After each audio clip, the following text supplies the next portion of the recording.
तो 2 मिनट इंतजार। बिन्नी का बवंडर कुछ ऐसा आया कि आम आदमी पार्टी का संगठन। नमस्कार, मैं हूं अजय कुमार और आज हम हाजिर हैं विनोद कुमार बिन्नी जी के साथ, जो करेंगे सच का सामना। विनोद जी, बहुत स्वागत है आपका।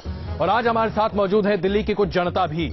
विनोद कुमार बिन्नी ने आम आदमी पार्टी पर कई सवालिया निशान खड़े कर दिए हैं। आम आदमी पार्टी जिसने इस देश की राजनीति को एक नया आयाम देने की एक जोरदार कोशिश और पहल की है, लेकिन आज उसी आम आदमी पार्टी की कार्यशैली, उसकी कार्यप्रणाली और उसके तमाम वायदों पर आज विनोद कुमार बिन्नी, जो कि इस पार्टी से लगातार जुड़े रहने का दावा करते रहे, सवाल खड़े कर रहे हैं।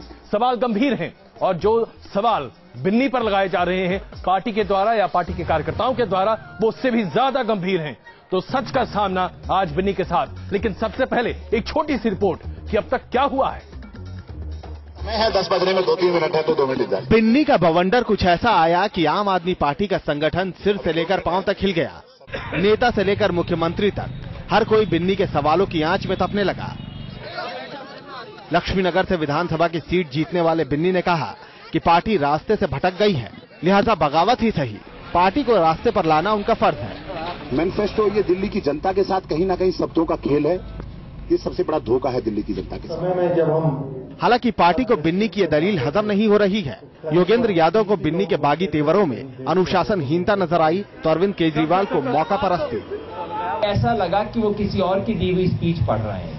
हाथ में कागज थे और ये स्पीच, जैसा आप सबको भी लगा होगा, ये स्पीच में लगभग वो सारे मुद्दे थे जो विपक्ष के नेता हर्षवर्धन जी ने सदन में उठाए थे और उसके बाद वो सड़क पे भी उठाते रहे।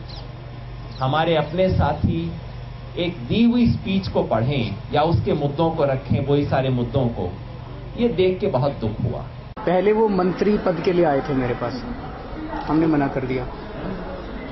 उसके बाद फिर वो बोले कि मैं लोकसभा का चुनाव लड़ूंगा। मेरे घर पे आए वो लोकसभा के टिकट मांगने के लिए।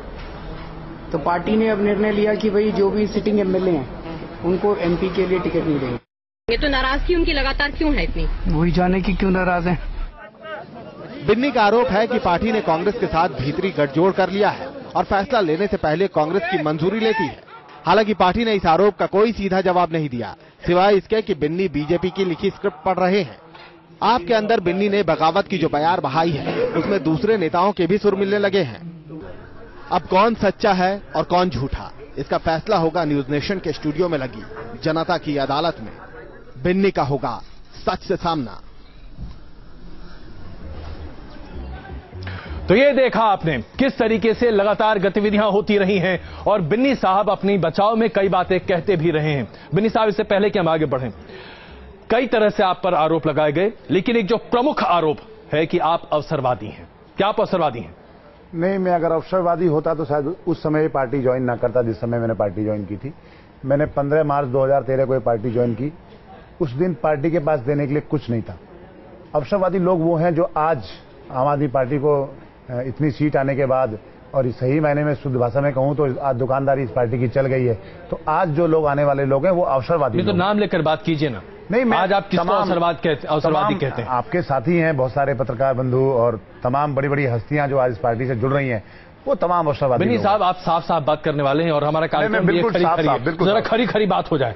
बताइए, ऐसे कौन लोग हैं जिनको आप अवसरवादी कहते हैं? कितने व्यवसायी हैं जो आज इससे जुड़े हैं? कितने ऐसे पत्रकार हैं जिन्हें आप अवसरवादी मानते हैं? कितने ऐसे तथाकथित तौर पर समाज में बड़े चेहरे हैं जिन्हें आप अवसरवादी मानते हैं, जिन्हें आप आम जनता का प्रतिनिधि नहीं मानते? देखो, मैं बता दूं, तमाम जो पिछले 10, 12, 15 दिन में जिन लोगों ने इस पार्टी को ज्वाइन किया है जी, तो बड़े बड़े नाम, चाहे उद्योगपति रहे हों, चाहे मीडिया से जुड़े हुए लोग रहे हों, चाहे और किसी फील्ड से जुड़े हुए लोग रहे हों, किसी का नाम लेना मैं व्यक्तिगत हो जाता है, मैं नहीं चाहता। लेकिन आपको भी पता है, पूरे देश के लोगों को पता है कि वो लोग, तमाम वो लोग हैं जिनको अवसरवादी कहा जा सकता है, जो आज पार्टी पूरी तरह खड़ी हो गई है। उनको पता है कि आज इस पार्टी में आने वाले दिनों में भविष्य बनेगा, तो वो लोग इस पार्टी में आ गए। लेकिन उस दिन, जिस दिन ये पार्टी बनी थी, मार्च, फरवरी, जनवरी के आसपास, उस दिन ये मानने वाला कोई नहीं था कि इसमें एक भी सीट इस पार्टी की आएगी। हम उस समय इस पार्टी से जुड़े। अगर उस समय जुड़ने वाले लोगों को अवसरवादी कहा जाएगा तो झूठ के अलावा कुछ नहीं है। चलिए, तो हम एक काम करते हैं। आशुतोष, जो कि वरिष्ठ पत्रकार हैं, जिन्होंने आम आदमी पार्टी को इस हाल फिलहाल में ही ज्वाइन भी किया है, उनसे मैंने खास बातचीत की हमारे कार्यक्रम खरी खरी में। उन्होंने जिस तरीके से बिन्नी साहब पर आरोप लगाए, आइए आपको जरा ये दिखा देते हैं। मुझे लगता है कि हर संगठन का एक अनुशासन होता है और उस अनुशासन का पालन करना चाहिए।